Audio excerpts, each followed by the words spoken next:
আমাদের বাংলাদেশের তিস্তা নদী। তিস্তা নদী নিয়ে আমরা বাঙালিরা সমস্যার মধ্যে আছি।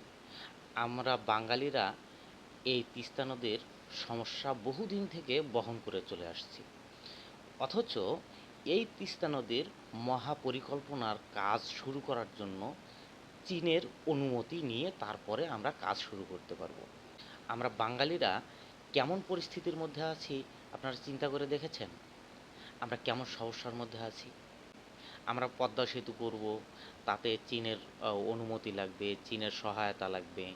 আমরা যমুনা সেতু করব, তাতে চীনের সহায়তা লাগবে। আমরা বাংলাদেশের রাস্তাঘাট করব, তাতে চীনের সহায়তা লাগবে। আমরা নদীর একটা ব্যবস্থা করব, সেটাতেও চীনের সহায়তা লাগবে। তো আমরা নিজেরা কি করতে পারছি? আমরা বাংলাদেশিরা নিজের উন্নয়নের জন্য কাজ করব, নিজের সুবিধার জন্য কাজ করব, অথচ একটি কাজও একটি কাজও বিদেশের সহায়তা ছাড়া আমরা করতে পারছি না। কেন? নিজেকে উন্নত করার কি কোনো চিন্তা ভাবনা নেই? না, নিজেকে উন্নত করার কোনো ওয়েই নেই, কোনো রাস্তাই নেই।